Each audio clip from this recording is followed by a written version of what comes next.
새벽 공기를 가르며 출근길에 오르는 수많은 사람들의 발걸음은 여전히 분주합니다.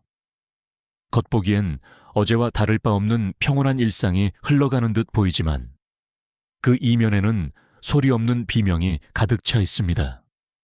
점심시간 식당 메뉴판 앞에서 잠시 망설이는 직장인의 눈빛, 장을 보러 나갔다가 몇 개 담지도 않은 장바구니의 가격표를 보고 놀라는 주부의 한숨. 우리는 지금 월급 통장의 숫자는 그대로인데 내가 줄 수 있는 실질적인 가치는 모래알처럼 빠져나가는 기이하고도 잔인한 시대를 마주하고 있습니다. 10,000원 한 장으로 제대로 된 한 끼를 해결하기 어려워진 현실. 이것은 단순한 물가 상승의 문제가 아닙니다. 우리는 지난 수십 년간 인플레이션이라는 단어를 경제성장의 훈장처럼 여겨왔습니다. 경기가 좋아지고 사람들의 소득이 늘어나 소비가 활발해지면 자연스럽게 물가가 오르는 수요견인 인플레이션은 건강한 경제의 신호였기 때문입니다. 하지만 지금 우리 눈앞에 펼쳐진 상황은 교과서적인 상식을 배반하고 있습니다. 공장의 기계는 멈춰서고 기업의 실적은 곤두박질치며 경제 성장률은 1%대를 위협받는 저성장의 늪에 빠져 있습니다. 그런데도 물가라는 붉은 그래프만 미친 듯이 우상향을 그립니다.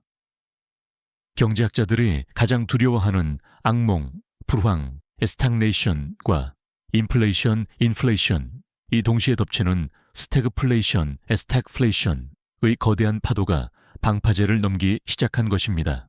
이 현상이 무서운 이유는 대응할 수 있는 정책적 카드가 사실상 전무하기 때문입니다. 물가를 잡으려면 금리를 올려 시중에 돈을 거둬들여야 하지만 이는 가뜩이나 얼어붙은 경기에 찬물을 끼얹고 900조 원에 달하는 가계부채라는 화약궤에 불을 붙이는 격이 됩니다. 반대로 경기를 살리기 위해 돈을 풀고 금리를 낮추자니 치솟는 물가에 기름을 붓고 환율 방어선을 무너뜨려 국가 신용도를 위태롭게 만듭니다. 중앙은행 총재가 매달 고뇌에 찬 얼굴로 금리 결정을 발표할 때마다 시장은 숨을 죽이고 그 입을 주시합니다. 이러지도 저러지도 못하는 진퇴양난의 딜레마. 이것이 바로 스태그플레이션이 가진 파괴력의 본질입니다. 지금 여러분이 느끼는 불안감은 막연한 기우가 아닙니다. 자산시장에서는 주식과 부동산 가격이 하락하거나 정체되는 자산 디플레이션의 공포가, 실물 시장에서는 생활 필수품 가격이 급등하는 물가 인플레이션의 고통이 동시에 덮쳐오고 있습니다. 이중고 속에서 중산층은 붕괴하고 빈곤층은 생존의 기로에 내몰립니다. 오늘 우리는 이 불편하고도 거대한 진실을 정면으로 마주하려 합니다. 1970년대 오일 쇼크가 남긴 교훈부터 잘못된 대응으로 국가 부도 사태를 맞이했던 남미와 유럽의 사례들, 그리고 현재 대한민국 경제가 보내고 있는 위험 신호들을 냉정하게 해부할 것입니다. 이것은 단순한 경제 전망이 아닙니다. 월급 빼고 다 오르는 시대, 당신과 당신 가족의 자산을 지키기 위한 생존의 기록입니다. 우리 경제가 보내는 위기의 징후는 거창한 경제 지표보다 우리의 식탁과 장바구니에서 먼저 포착됩니다.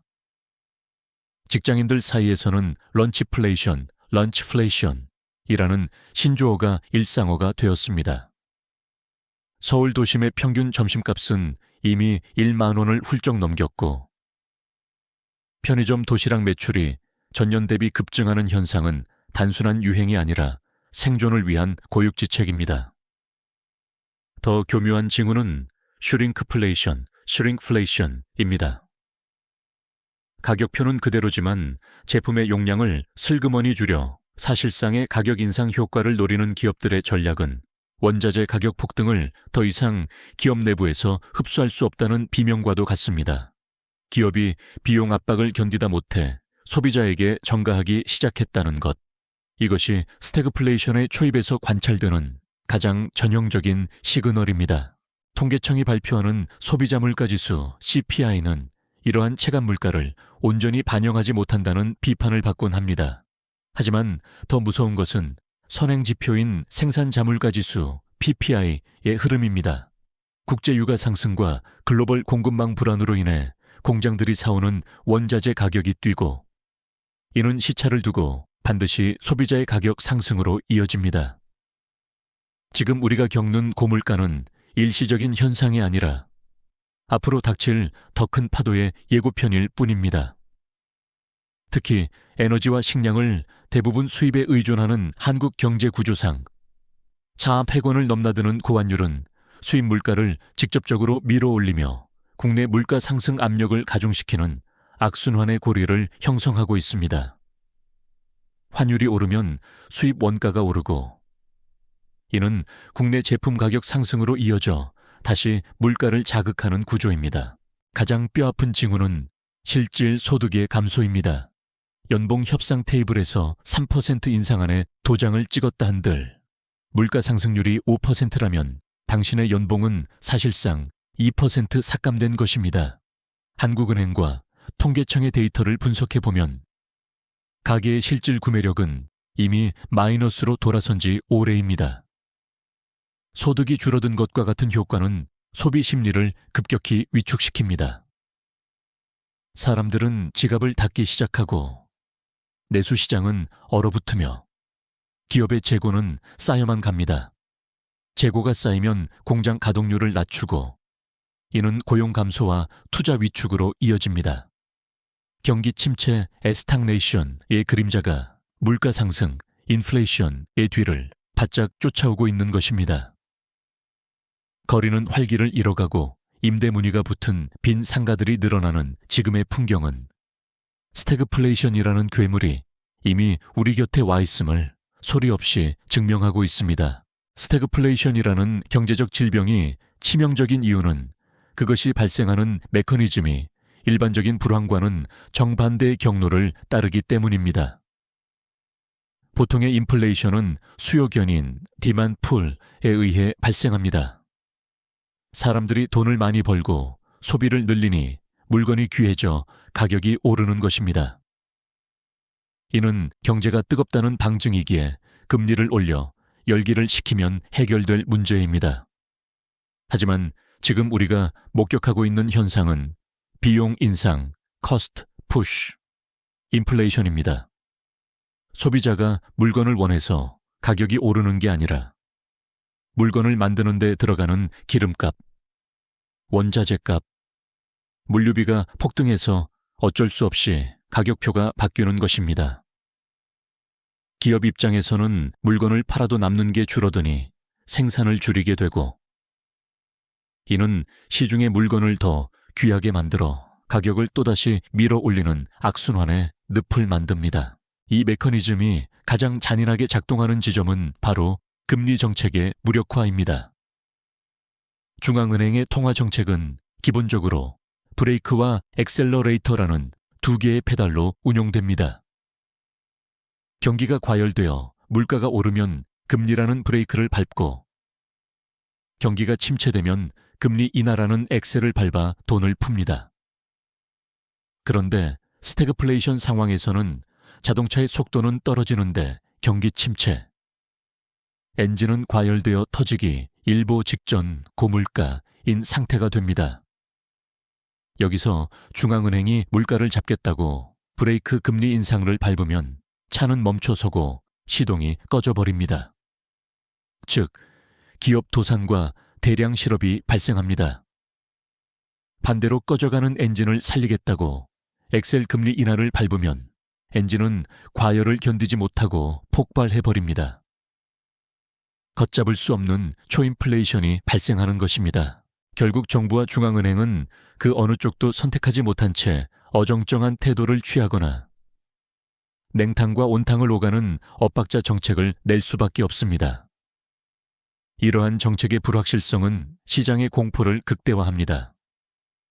투자자들은 예측 불가능한 시장에서 자금을 회수하고, 기업은 신규 투자를 전면 보류하며 현금 확보에만 혈안이 됩니다. 돈이 돌지 않는 돈맥경화, 현상이 심화되면서 신용등급이 낮은 기업부터 차례로 무너지기 시작합니다. 것이 경제학 교과서가 가장 다루기 힘든 난제라고 정의하는 이 상황은 단순히 물가가 비싸지는 불편함을 넘어 경제 시스템의 근간을 뒤흔드는 구조적인 파괴력을 가집니다. 월급은 제자리인데 대출 이자는 오르고, 장바구니 물가는 뛰는데 내 일자리는 위태로워지는 이 모순적인 고통은 바로 이러한 고장난 경제 엔진이 뿜어내는 매연과도 같습니다. 역사는 잔인할 정도로 정직하게 반복됩니다. 스태그플레이션이라는 단어가 처음 세상에 등장했던 1970년대, 전 세계는 오일 쇼크라는 거대한 비용 인상, 인플레이션 앞에서 속수무책이었습니다. 당시 미국 연준 의장 폴 볼커는 이 괴물을 잡기 위해 기준금리를 연 20%까지 끌어올리는 초강수를 두었습니다. 그 결과 물가는 잡혔지만 미국 경제는 극심한 경기 침체와 실업난이라는 끔찍한 대가를 치러야 했습니다. 하지만 훗날 경제학자들은 입을 모아 평가합니다. 만약 그때 볼커가 악역을 자초하며 뼈를 깎는 고통을 감내하지 않았다면 달러 패권은 무너지고 미국 경제는 회복 불가능한 늪에 빠졌을 것이라고 말입니다. 고통 없는 치유는 없다. 는 냉혹한 진리가 증명된 역사적 순간이었습니다. 반면 눈앞의 고통을 피하기 위해 잘못된 선택을 한 국가들의 말로는 처참했습니다. 한때 남미의 부국이었던 아르헨티나는 정치적 인기를 위해 재정 적자를 메우려 중앙은행 발권력을 남용했고, 그 결과 연 100%가 넘는 살인적인 인플레이션에 시달리고 있습니다. 마트의 가격표가 하루에도 몇 번씩 바뀌고, 자국 화폐 대신 달러를 양말 속에 숨겨두는 것이 유일한 생존 기술이 된 나라가 되었습니다. 또한 튀르키예는 이자가 만학의 근원이라는 통치자의 독단적인 신념 아래 전 세계가 긴축으로 돌아설 때 홀로 금리를 내리는 위험한 역주행을 감행했습니다. 그 대가는 참혹했습니다. 리라와 가치는 휴지 조각처럼 폭락했고, 서민들은 빵 한 조각을 사기 위해 새벽부터 긴 줄을 서야 하는 빈곤의 나락으로 떨어졌습니다. 최근 영국의 사례 또한 우리에게 서늘한 경고를 보냅니다.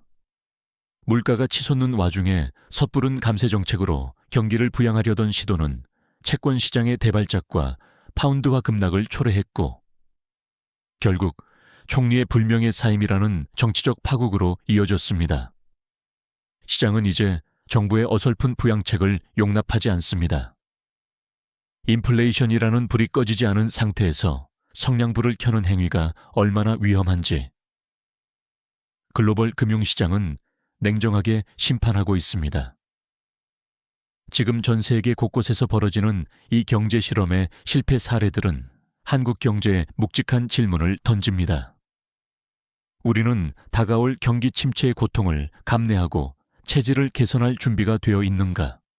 아니면 달콤한 모르핀 주사를 맞으며 서서히 괴사할 것인가? 타국의 비극은 단순한 뉴스가 아니라 우리가 피해야 할 최악의 시나리오가 적힌 예언서입니다. 글로벌 경제에 몰아치는 스태그플레이션의 파도는 수출 주도형 소규모 개방 경제라는 태생적 한계를 가진 대한민국에게 더욱 가혹하고 거칠게 다가옵니다. 세계 경제가 기침을 하면 한국 경제는 독감을 앓는다는 오래된 격언은 안타깝게도 이번 위기에서 가장 적확한 예언이 되었습니다.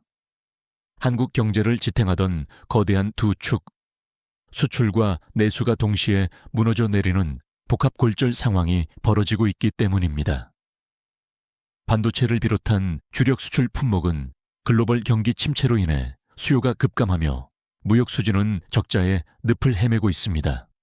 벌어들이는 달러는 줄어드는데 에너지와 원자재 수입에 지불해야 할 달러는 급증하니 환율 방어막은 얇아지고, 이는 다시 국내 물가를 밀어올리는 악성 인플레이션의 연료가 됩니다. 하지만 한국 경제의 진짜 아킬레스건은 내부에 숨겨져 있습니다. 바로 GDP 대비 세계 최고 수준인 1,900조 원에 달하는 가계부채입니다. 과거 저금리 시대의 빚을 내어 부동산과 자산 시장에 뛰어들었던 수많은 영끌족과 자영업자들은 이제 고금리라는 청구서를 받아들고 망연자실해 있습니다. 한국의 가계대출은 변동금리 비중이 높아 기준금리 인상의 충격이 시차 없이 가계의 이자 부담으로 직결됩니다. 월급의 30~40%를 원리금 상환에 쏟아붓는 상황에서 소비 여력은 증발할 수밖에 없습니다. 소비가 죽으면 자영업자가 무너지고 기업은 투자를 줄이며 결국 일자리가 사라지는 내수 침체에 죽음의 나선이 시작된 것입니다. 더욱 우려되는 지점은 부동산 시장의 경착륙 가능성입니다. 대한민국 가계 자산의 70% 이상이 쏠려 있는 부동산 시장이 얼어붙으면서 자산 가치 하락과 이자 부담 증가라는 이중고가 중산층을 옥죄고 있습니다. 집값이 떨어져도 빚은 그대로 남는 깡통 전세와 역전세난의 공포는 이미 현실화되었고 이는 금융권의 부실로 전이될 수 있는 뇌관입니다. 특히 부동산 호황기에 우후죽순 늘어났던 부동산 프로젝트 파이낸싱 PF. 대출은 건설사들의 연쇄 도산 위기로 번지며 제2의 저축은행 사태를 예고하고 있습니다. 지금 한국 경제는 고물가, 고금리, 고환율이라는 삼고가오의 파도 속에서 가계부채와 부동산 거품 붕괴라는 내부의 시한폭탄까지 끌어안고 위태로운 줄타기를 하고 있습니다. 이것은 단순한 경기 순환의 하강 국면이 아닙니다. 한국 경제의 구조적 모순이 스태그플레이션이라는 외부 충격과 만나 폭발 직전에 이른 퍼펙트 스톰의 한가운데에 우리가 서 있다는 뜻입니다. 이 거대한 딜레마 앞에서 대한민국 정부와 한국은행은 그야말로 외통수에 걸린 형국입니다. 한국은행 금융통화위원회 회의실의 공기는 그 어느 때보다 무겁습니다. 미국 연방준비제도 FED가 인플레이션을 잡기 위해 공격적으로 금리를 올리는 동안 한국은행은 미국을 따라가자니 어찬 900조 원의 가계부채가 터질까 두렵고 금리를 동결하자니 한미 금리 역전폭이 확대되어 자본 유출과 환율 급등을 초래할까 두려운 상황입니다. 이것은 단순한 정책 선택의 문제가 아니라 덜 나쁜 최악을 선택해야 하는 고통스러운 결단입니다. 결국 한국은행은 베이비 스텝으로 조심스럽게 금리를 올리며 시장의 눈치를 살피고 있지만 이는 근본적인 해결책이라기보다는 폭탄이 터지는 시간을 조금 뒤로 미루는 지연 전술에 가깝다는 비판을 피하기 어렵습니다. 정부의 재정 정책 또한 손발이 묶여 있기는 마찬가지입니다. 경기 침체로 인해 기업 실적이 악화되고 부동산 거래가 절벽을 맞으면서 세금 수입은 펑크가 났습니다. 쓸 돈은 많은데 고가는 비어가고 있는 것입니다. 과거처럼 추경을 편성해 돈을 풀자니 물가를 자극할 것이 뻔하고 허리띠를 졸라매자니 취약계층의 비명이 들려옵니다. 정부는 유류세이나 대출 만기 연장 등 미시적인 대책들을 내놓고 있지만 이는 거대한 스태그플레이션의 파도를 막기에는 역부족인 임시 방편들입니다. 오히려 시장은 인위적인 가격 통제나 부채 탕감 정책이 시장의 자정작용을 방해하고 도덕적 해이를 불러일으킬 수 있다고 경고합니다. 좀비 기업과 한계 가구의 구조조정을 지연시켜 결과적으로 경제 전체의 체력을 약화시킬 수 있다는 것입니다. 지금 정책 당국자들의 고민은 깊어만 갑니다. 물가를 잡는 것이 최우선이라고 천명하지만 그 과정에서 필연적으로 발생하는 경기 침체의 고통을 국민들에게 솔직하게 고백하고 설득할 정치적 리스크를 감당하기 어렵기 때문입니다. 결국 정부와 중앙은행은 아슬아슬한 줄타기를 계속할 수밖에 없습니다.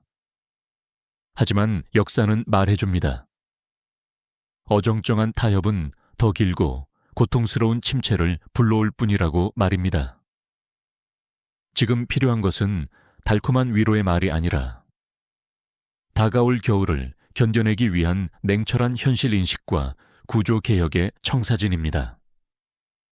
그러나 안타깝게도 여의도의 시계는 경제 위기의 속도보다 훨씬 느리게 돌아가고 있으며 그 사이 경제 주체들의 불안감은 신뢰의 위기로 번져가고 있습니다.